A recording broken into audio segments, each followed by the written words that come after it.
Test. Do you want these ones or do you want the headphones? Headphones? He wants me to do that. That was like a Black Mirror choice from that episode where you have to make all the choices.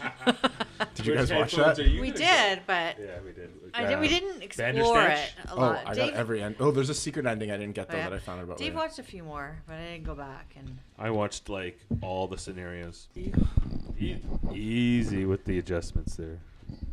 You can't hear He's that? like, he is the microphone Nazi. That's what we got to start calling him. yes, microphone Nazi. I'm microphone Nazi. I'm the sound engineer. Microphone. I'm under intense scrutiny here. Why does Jeff get that screen? Does he like stink up the mic or I something? breathe, apparently. Not allowed. Is that the only one you have?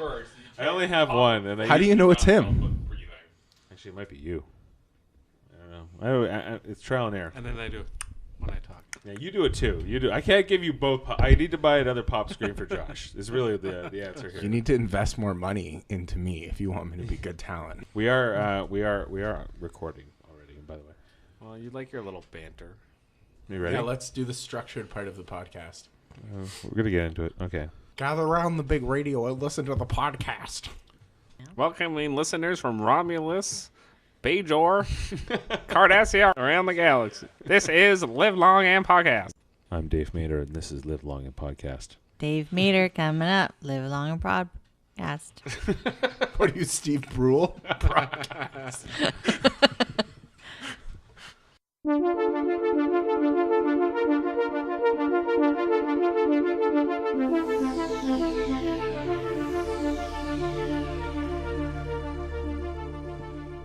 All right. So, hey there. Welcome to Live Long and Podcast. Why do you have to say hey there? Hey there, we're doing Fargo. Hey there, hey, you seen the new Star Trek Discovery episode? It was pretty good, eh? All right. Welcome to Live Long and Podcast. We're getting into this now.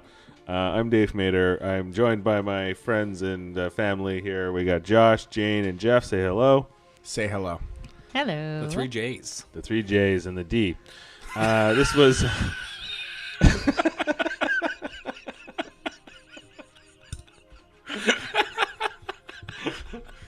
So does everybody agree we're going to call Dave the D forever? Dave is definitely the D. Is this a Star Trek podcast or The D. some sort of bad comedy That was podcast? the best. Rebuttal. What did we watch? We watched season 2, episode 2 of Discovery, New Eden. New Eden. Yeah. New Eden. Mm-hmm. Let's get into this episode. So this episode started off with a log from Spock. Right. Was it a big log? This is all useful. Okay, so Spock. Spock, he was something with the signals, right? He had the signals that he was scared about it, and this might be his last entry about the Enterprise, and it's Pike and Michael Burnham listening to it. They seem concerned.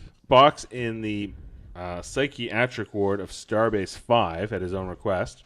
So nobody knew about this. He asked his family not to know. What do you think of that? We're hearing Spock again. Hearing spots. This is the clip that they had at the end of the Does anybody else feel like when Spock actually shows up, it's going to be Russell Crowe from A Beautiful Mind, and he's going to be drawing pictures everywhere and psycho and like schizophrenic? He's like, oh, there's red stuff. There's red dots. I'm crazy. They're talking more about these signals, more about these pictures. When Spock was younger, he was drawing the signals. I don't quite understand what's happening right now in this story with this. Then we have the flashback to when she saw the angelic figure when she was on the other ship they were saving. So that's when they detect the next signal. This is before all the credits. So they detect the next signal, and it's one of these. Is it 7 signals total? The red dots. 7. He was correct. The red things. Anyway, so it's in the beta quadrant. They detect it, which is 150 years away at maximum warp. Is that where the Breen are from? Like beta. We don't have. No, the Breen are from the alpha quadrant. Yeah, the Yeah. alpha quadrant's like when they don't really know what they're doing. The beta is when like inside people get to test it out. Technically speaking, Who's from beta?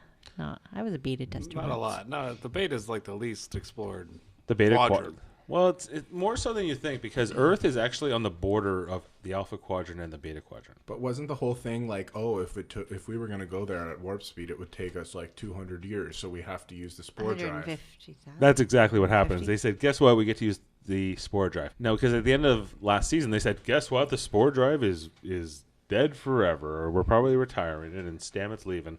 But they brought it back because they can't get there in 150 years. They have to detect this, and guess what? They just happen to have this technology. They can take them. What did you guys think about this? How did it make you feel when the spore drive came back out? I think it's a retcon of writing where they can do this, where they can go to the places they've never been before in Star Trek history in the past, so they can have new adventures. It's kind of like, I don't know, it's too easy. That's how I think. That's how I feel about it. It serves two purposes. One, what you just said, they can go to places they've never been. Two, it gives an excuse for why the whole Discovery was never mentioned in the future Star Trek episodes, because it's this whole like top secret ship and nobody can ever know about the technology. So I like that kind of for the cover. Does it still feel like it's a top secret ship when they're on it? Do you feel like Not really. No. They feel like they're just a normal Star Trek? They're cracking jokes. They're they're not like, it doesn't seem like they're like on a mission from someone else. It feels like they're kind of on their own, doesn't it? Yeah, but whatever. It's cool. They do Code Black and then they flip over and then they show up somewhere else. It's cool. I gotta admit, when they do the spore drive effect, I like it. It's Yeah, cool. I like it. It's fun to watch. It is cool. I agree. I just don't understand who's controlling their ship. Like who's dictating to them what to do. Like, well, the Starfleet. Command. They have an objective right now, which is to find out what the red dots are, and they're going all the red dots, and they're conveniently like coming one after another. And it seems like there's some sort of other being that's sending them to these places at the exact right time, which we're probably going to find out about. But yeah, they have Right. But they're sent on long-term missions. But this would normally be the Enterprise's mission, but it's out of like as a flagship, right? Because otherwise, like, what is Discovery's mission? Just to find out what the red dots mean. That's literally their mission. Space, the final frontier. There are 7 red dots out here. We're gonna find out what they are. Only this one ship can find them. What Where else no are they gonna man do? has gone before. They're trying to. Is that what it is? Okay, we see Stamets and Tilly talking about how Stamets saw his husband Hugh Culber in the mycelial network, but after he had died. Any thoughts on this? We'll find out what it means later. I think like he's trapped in there, or his essence, his energy. Jeff? I don't know what it means, but I do know it has something to do with the spore drive, and it'll be And I think explained later. Spock may be in there too Also, at the didn't- moment. Is the Perhaps. spore drive heaven? Does anyone think it's heaven? No. No. No, Star Trek never does that. Okay, so this brings them. They end up using the spore drive, and they end up in the Beta Quadrant, and they find the signal, and they find a planet that happens to have human life signs on it. It's got a very small population on this planet. Because I guess there's a signal going off, like a looping distress signal, and they come to it, and that's how they come to discover these people. So they decide to go down, and they realize that these are people who were taken from Earth before first contact with the Vulcans in 2063. So they were taken from Earth somewhere around the time of World War III, which is just before the first contact with the Vulcans, around the 2050s. So roughly, what would that be, 30 years from now?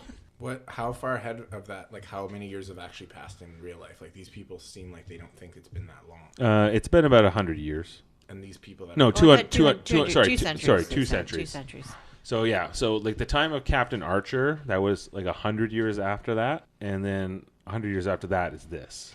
Okay, makes sense. Yeah, so basically, like in like 30 years, there's going to be World War III, and then after that, I there's feel like it's gonna be in like 5 years.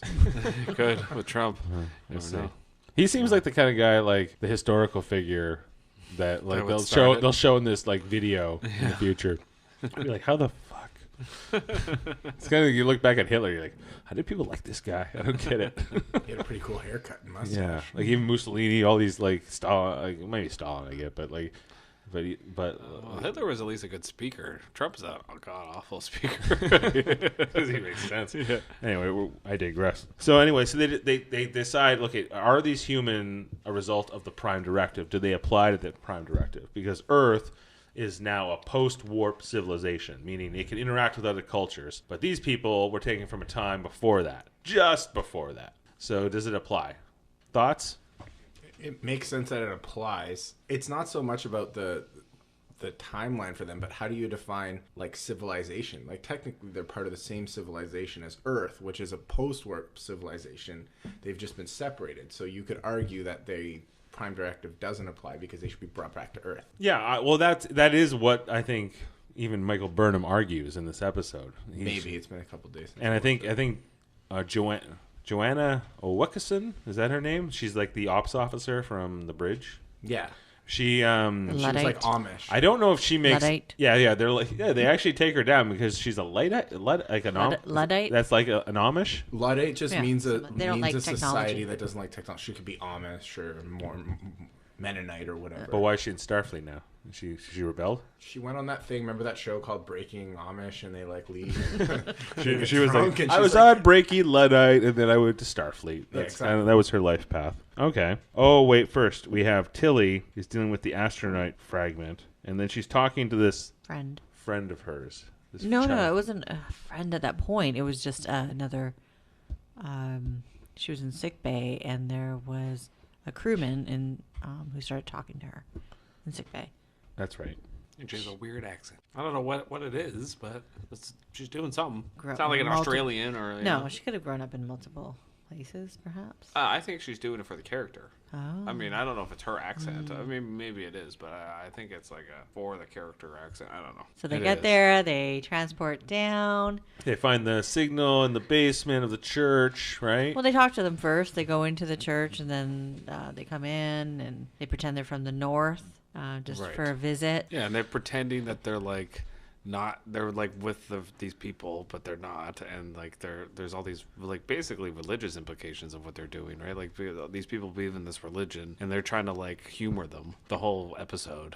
I think it's Joshua. Yeah. Joshua, he's not buying it, and that's basically the premise of the episode, right? Jacob. It's Jacob. Oh, Yes. Jacob. I just got a lot of vibes of M. Night Shyamalan's The Village the whole time I was watching this, because it's like this little religious cult, and they're like, no, you can't talk about anything other than you know, what's here. We're in a little community, and we sacrifice to the outsiders. Like, Yeah. it was very villagey. Yes, it Nice, was. yeah. The village. And it was very religious based, and they had a lot of those ideas where like the one guy in the tribe is like, no, we need to look at the almost like Galileo, The kind of one like scientist, the one guy that's got reason, and they feel bad for him, right? Because they're like, "You're right, but we can't tell you, or we can't expose." yeah, exactly. Yeah, I mean, well, we'll get to the end of the episode later, but I didn't really like his fate at the end of the episode. Josh, what's your take on all this Tilly stuff? Where Tilly has this kind of imaginary friend she's talking to in this episode. She had an interaction with the asteroid. The asteroid's from a different dimension. This woman is still alive in a different dimension. She's like communicating with her through that. She's talking to the asteroid. Is that what you're saying? No, what I'm saying is the asteroid's like dark matter. It exists in a different dimension. In a different dimension or an alternate reality, this friend is still alive, and they're talking to each other through two different dimensions. That's what's happening. Yeah, like it's almost like a mirror universe, but not a mirror universe, just another universe where she's still alive, and they're communicating, and they're helping each other out. That's what's going on. Did everyone else get that? That's just my theory. I get that, but what I thought when I was watching it, I thought she was more the seven signals brought them there. The planet's on the brink of destruction. So I think like the last week, the shuttle people, they're being brought to save people for some reason. So I thought like everything about her interaction with this lady was they were brainstorming how Tilly's going to get past this problem. So I think that character was there to help her to brainstorm to come up with a solution on how to save the planet. That's part of my theory, though, is that these signals and Spock's visions and all that is also from this other alternate dimension, and the asteroid is how she got hit in the head with the asteroid and she almost died or whatever, and I think it gave her a connection to it. And I think that Spock was getting visions from another dimension. I think that these red signals are coming from another dimension, and this dimension is somehow trying to help them, and this is Tilly's own version of that. Her portal or whatever into This is like my Hail Mary theory, whereas Yeah. if the end of the season I'm right, like this podcast will become super famous. yes. Right. We got to throw those Hail Marys down there. You never know. And if I'm wrong, we will just edit this out like in a couple months. No. It sounds it's in the books now. Okay, so she's having this vision, I guess, from this alternate dark matter energy person, whatever she is. And then she runs up onto the bridge in her hospital gown, right? Because Yeah. of this knowledge she's gained. and then they're going to get the Discovery to do a donut maneuver. They're going to Detmer, that's her name, the helmsman of the Discovery. She is also affectionately known as Robot Eye. I call her Metal Face. Well, we learned a little bit about her in this episode, right? She's like, I've been flying since I was like 6 or something. She wants to go fast. She wants to go fast. She wants to do the donut maneuvers. Like, to her, you would think that the spore drive's pretty boring because she just kind of like sits there while it flips over. Why didn't it get on a ship without a spore drive so I could drive? Right. She doesn't get to drive. Like, she does drive the ship when like they're doing nothing. And when it's exciting, Stamets gets to drive the ship effectively. Yeah, and whatever happened to him getting like sick from using the spore drive, is that not a thing anymore? Because wasn't that the whole reason they got the tardigrade? Well, the whole thing they said about the spore drive was that like it's like a hot rod, right? If you have a hot rod, you're going to use it. Like, it has the Discovery. The coolest thing it does is a little bit is that effect, right? No, for sure. But in the first season, Stamets was driving the spore drive, and he was getting like sick. So then they got tardigrade. Maybe it was so too much. That's what I mean. But now all of a sudden they're using it like 7 times an episode, and he's fine. Like, I get it's kind of like what Jeff was saying. They kind of retcon the whole. They do. I'm cool with it because it makes more sense. It's funner this way. Yeah, I mean, they were retconning the illness too because they wanted to like make it like more important that they were using it so much, and then like now it's fulfilling their plot needs. Like, I just want to know where it goes, like come the 24th century, like what happens to it. Because they're like, not using it by the 24th century. Or are they? Like maybe that's Section 31. I know. Well, we do know because there was that short track where with the ship's Section. just chilling there. You're right. I don't think the showrunners It was know. abandoned. Yeah. What It they're was gonna abandoned. do. Yeah. It's just sitting there waiting to be Dude, needed. They don't have a clue what They they're have doing. no clue what they're doing with that spore drive. I don't think the showrunners really know what they want to do with the end of this show. They just know they want to make the show. But that's why they made the Black Mirror short track where it's the future, and they're going to have to explain why it was abandoned and why it was left. It's kind of weird, though, because they probably removed the spore drive because they're not just going to leave the spore drive flying in space. No, unmanned. Why is there only one ship that's a spore drive? Because it's a brand. Well, there was 2, and the other one died. Remember? Right, they scuttled it. Yeah. Well, it like exploded, and everyone died. That was like one of the very first episodes. It wasn't Lorca's original ship? Yeah, it was Lorca's original ship. No, it wasn't Lorca's. No, it wasn't original ship. Lorca's. No? It was Stamets had a partner, so they invented the spore drive with this other guy. And so when the war broke out with the Klingons, they kind of took their research and they advanced in it. They built it was the USS Discovery and the USS Glenn. The USS Glenn had a They really got the short end of the stick on the name. yeah, like one's got a really cool name and one not as cool. I want to watch a show, Star Trek Glenn. Yeah. Anyway, so they're still testing the spore drive out at this point, and then the other guy, he does a test. It doesn't quite work, and it kills everybody on the ship. And then they find the ship, and then they decide, okay, they just basically destroy And it. that's where they found the tardigrade. That's where they found the tardigrade. And there was right? that cool like Resident Evil like episode where they're all running from the tardigrade. Exactly. That was a good episode. We should go watch that one again. We should go watch that again. But that's what I'm saying. That answers the question. Why do they only have one spore drive? Because it's really dangerous. And there's only the one ship that has it, and maybe they never build another ship that had it again. Well, they don't. We For know some that. reason. But are they not nervous that like the Klingons would get this technology? They don't seem to ever really talk about that. Here's another thing. That Black Mirror episode where the Discovery's flying through space, we don't know if that takes place in the same dimension as the one we're in right now. That could take place, like, because doesn't the Discovery go into a different dimension when it's warping? Like when it's using the spore drive? Sort of, yeah. So it could be a completely thing. This whole season's going to be about dimensions. Yeah. Well, that last one was too. It was about the mirror universe. I think this girl that's in Tilly's head is like the start of like this whole like idea of what Josh is alluding to. What was that thing in Zelda? The little like fairy. She's like that. You know, in like Zelda. There's a little fairy that's not like, hey, Tinkerbell. Wake up. Tinkerbell. Yeah, she was like Tinkerbell, but I don't remember. I wasn't. I know who you mean. There's a Yeah. fairy in Legend of Zelda that talks to Link, but Yeah, she's like that, but for Tilly. she like that for Tilly? Yeah, they even gave her like a really like, oh Tilly, you have to follow me, like kind of like a really. It's a very strange. Okay, accent. now we just alienated the rest of our listenership. There was that one obscure person from that obscure country with an obscure accent. Yeah, there's. What is this accent? What is this accent? I don't understand what it is. It's like I can't pinpoint it either. I feel like it's like made up for the character, which is fine. It's like 200 years in the 250 years in the future, so they have new accents. All right. Anyway, they Pike's on the planet. he gets shot by a grenade or something, right? He jumps on He jumps on a grenade does. for some reason. Anyway, he gets hurt. They try to run away. They try to maintain the cover, even though at the end they run into the church and they open the church and they literally watch them beam away. So they really accomplished nothing in terms of. Don't they try to convince them like we need to get to the church so it'll be like the grace of God, and then don't they try to convince them this is religion? Well, when they saw them in the church, they thought it was the angel that brought them there. So they still didn't know they were. So they did contaminate the society. Everyone thought it was God stuff, which is probably what everyone thought like 2,000 years ago here when the people came from space. Okay, well, all right. Is it just me or?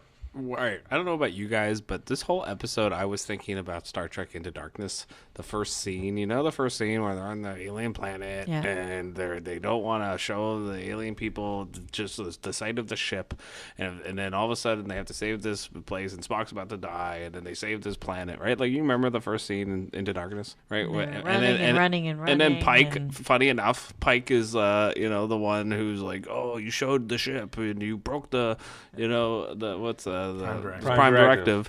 And General Order 1. General Order 1, and then Spock rats Kirk out. Like the whole time I'm watching this episode, I'm like, what the fuck is this? Like that's honestly what I'm thinking. Like Peg is like completely the opposite of what he is in Into Darkness. Which No. You think he so? kind of is. By the end of the episode, he's giving the guy the battery. He's like, hey man, I know you know, so we're just gonna give you this. So you trade us. And we're good, right? Yeah. That was my favorite part of the episode. It was the scene where he finally comes down and says, "Yeah, you're right. You're right." Yeah. And because Burnham gives him shit earlier in the episode, right? She's like, "Hey, listen, you should really help these people. Like, they're just barely outside of like the pre-warp rule. Basically, they would have benefited from the fact that warp drive was invented afterwards, and." This guy does know, and he deserves to know. And wouldn't you want to know if you were him? So he kind of feels bad for him, so he goes down there and he talks to him. That's my favorite part, where Pike has this long chat with him and talks about how, humans have expanded and are okay. But the thing is, even if these people figure out warp drive, they're in the beta quadrant. So even like if they were to find warp drive, it's called the Prime Directive. You either follow it or you don't. Like, I don't understand what the hell. No, all I'm trying to say is the character is not. It's not the same. Not consistent. They're not consistent. This is the biggest inconsistency for me. Short Trek. There's the episode with what's his name? What's the Kelpian guy's name? Saru. Sorry. He lives in a pre-warp society. He figures out about technology. They tell him, you can't tell anyone anything. We're going to steal you away. But now, it's instead of that, it's like, we're going to give you a bunch of information, but leave you here to spread that information. Like, why is there such a big discrepancy between how they treated Saru when he found out about warp societies and how they treat this guy who knows about them? Like, why? Like, and this is within, 3 episodes between the two? Like, the short trek with Saru and this? Like, why didn't they take the guy with them? That's what I thought they were going to do. You're right. I think they should have taken the guy with them, really. Did he ask? I can't recall. No, he didn't really. No, but if Saru didn't ask either, they just said, you want to come? And he's like, yeah, I want to go. Well, I think in Saru's case, they knew he was going to get eaten by these people eventually, right? They're like, listen, like he's They're cattle. Yeah, like we can. It's kind of like a rescue, right? Like it's a rescue. Yeah, but they left all the other people there without caring about them. I don't think that was the point. I think the point was this guy's smart. We should take him. This guy was also smart. Why didn't they take him from Eden? I agree. Why? It's just so inconsistent between two different violations of Prime Directive. They treat them completely different. Right. Well, wait, who took Saru? Oh, it was Georgie. Georgie, that's what I'm saying. Yeah. Like, But they're two different captains. Yeah. like, I get it, but everyone else on the Discovery knows what she did, and Saru's there, and he's basically the co-captain of the ship. He's second in command. Yeah, That's what I mean. So they said it was It's co-captain. It was it was a custody agreement. not co-captain. Yeah. Yeah. Pike Co-captain. said it's going to be like a shared custody of Pike the ship. never said Yes, he this. did. Yes, he did. When In did the he first say episode. this? Yeah. He said, "Oh, we're it's kind of co-captains." Yes. No, it's not co-captain. Yeah, he did. He was like, "Oh, you're Yeah. Saru, take the con. It's we're Yeah, co-captains." he kind of Sure. did say that, and Sure. Saru was like, "Well, I felt like Saru was kind of like, yeah, I don't really want to be co-captain." Like, I felt like that was kind of like, I think Dave's sort of right too. I felt like he was like, I didn't "Yeah, get that I'll-" scene. I think Saru doesn't really okay, because you know how the captain has the gold bars on top of his shoulders in the uniform. Saru doesn't have that, so he's not co-captain. He's acting captain I of felt- that ship. I do feel like there was a moment, like acting you guys are captain. right, where he said, "Hey, we're kind of like co-captains, right?" And I felt like Saru. I thought there was a moment right after that where like Saru was like, well, okay," but like at the same time, he was kind of like, no, like Okay, that's I like- thought he No, said Pike something was like, like, my "That's mission here is over. Now that I've completed my mission, you take the con. It's your ship again. Because That's Saru true. was acting captain until they got to Vulcan to get the new captain, and they never got to Vulcan. And then Pike showed up and he's like, I'm captain now. That would be like, And that was when they had to start following the red dots. I'm not saying it's smart. I think it's dumb, but that's what happened. This ship, man, is like the most important ship in the fleet. It can do the most important, impressive things. And they're like, no, you know what? Doesn't need a captain. Hey, we're co-captain. Hey, I'm done. Okay, there's no like Pike is like plan. Pike's like one of the most famous captains in all of Starfleet. It's like trying to like live in the shadow of him, right? Like you can't take that away from him. But he wasn't that famous yet, was he? Yes, Didn't have, like, another he was guy? already Enterprise. he was already one of the most famous captains in all of Starfleet and one of the most decorated and the most respected, right? So it's kind of like it's a huge celebrity status of Pike versus Saru, who's just barely been a commander for a year. No, but that was Pike's whole thing was kind of like, I get that I'm a celebrity, but it's your ship, so I want to be a nice dude and let you still like kind of take over a bit. Which gets me back to my next theory. Rewatch the first episode.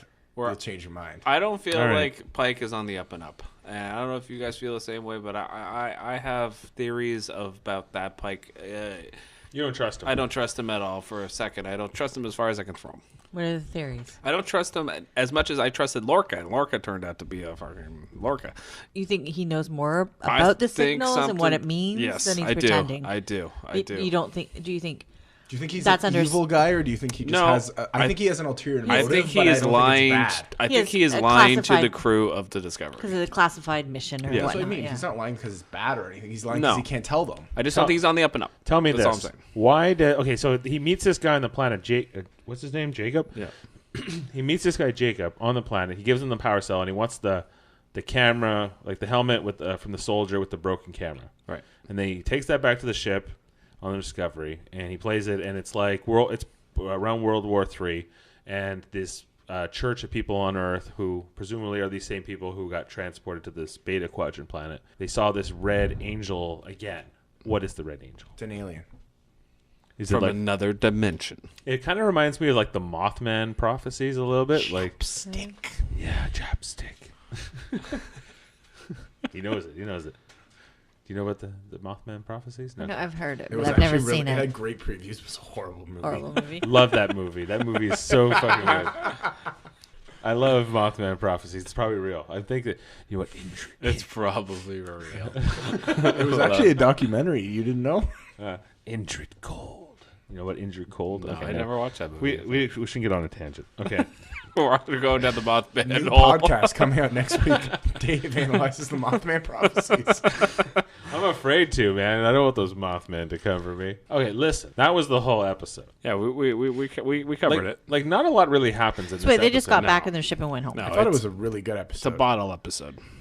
Like let's It's not face a bottle episode. It It was is. very It's Star mainly on the Trek-y. planet. They had sets. They had I mean, like they're not. It's not like a big overarching theme. Well, the Red Angel. like like the Red Angel. Yeah, the Red Angel. But like, you remember that episode in the original series when they go to that planet and there's like only kids, and like as soon as the kids hit puberty, they like, and it's like this big mystery on this like Earth-like Grups. planet. The Grups are yeah, there. that kind of reminded me of it because they're like Earth-like people and they're in this old-timey like city, and it's kind of just like a standalone episode, and it's just a little like weird. The religious stuff's kind of disturbing. I kind of like that. Star Trek does this a lot, where they go down this tangent and I feel like there's a lot of metaphors and comparisons going on with people who aren't quite up to like the snuff of technology. Like you can compare this to many countries within the world where they don't quite like have the ability to get to the technology level of like a United States or China. They could. They could, but it's not that they don't know about it. But it's a metaphor. No, but we have Prime Directive. There's these like in the South America. There's like 86 of these like isolated tribes in the rainforest, and there's literally laws you can't go within like 10. There was just that one dude. Remember, he died like a couple months Was it ago. who went- off Sri Lanka? Yeah, or that's what I'm something like saying. That's technically still a thing. It's just instead of random planets that haven't hit warp, it's random tribes that still like Right. live off the land and have never seen a cell phone. Right. So it's a thing. It is a thing. Yeah. Okay. We are gonna make this a short one because this was a long overdue one. Yeah, So just my thoughts on us talking about this. It seems like nothing much really happened. If I we- really enjoyed it, but now I'm like, I enjoyed it at the What time. It's got happened? action. It's got. I think it's just more establishing these characters and the ship. And we got a little bit of this Joanna Awekason, the ops officer, and we found out which she's a Luddite. And Tilly's imaginary friend. That's Tilly's Yeah, got an imaginary yeah. friend. They moved that along. There's more Red Angel stuff. They don't even explain anything. You have no idea where it's going. Is that about it? but I'm more like about what happened on the planet and the people and the like Oh, I It's did. just- Wasn't there a whole scene? about the mother, like we are like No. and their religion, and it's so. But that just seems forgettable right now. It's kind of forgettable too. like the story about them. I don't know. Oh, Maybe it'll be like a that would've- spin-off or something, like a short trek of this dude coming back with the battery, and he's like, "Oh, we finally got the battery." I gotta wonder what happens to Jacob. They should Jake- turn this guy into a villain. They should turn Jacob into a villain. Right. I would love it. They should prove this was a bad decision to give him the battery. It was. It totally was. He makes like an Iron Man type suit and like starts. I would love it if they did that. I want to see it. He was like the new Khan of Star Trek. He was Yeah. Jacob, the wrath of Jacob. Jacob. And he just makes the most amazing supervillain outfit. He's like Lex Luthor. Yeah, he comes after Michael Burnham. And it's like, Michael Burnham, he barely knew Michael I Burnham. know, but she was there. Usually he didn't like her. He didn't like anybody. He didn't like Pike either. No, he didn't like Pike. Okay, well, is there any other thoughts on this episode before we wrap up? Because we got to get to episode 3. So No, I say let's watch I'd three. say let's just watch 3 and we'll come back to it if there's anything. yeah, okay, we'll see if this episode led into 3 at all. So anyway, I'm Dave Mader. Where the 3 J's? The 3 J's, the 3 J's and the D, And the D. three J's. coming to you from the 3 J's and the D. This has been Live Along a Podcast. We'll see you next time. Peace out.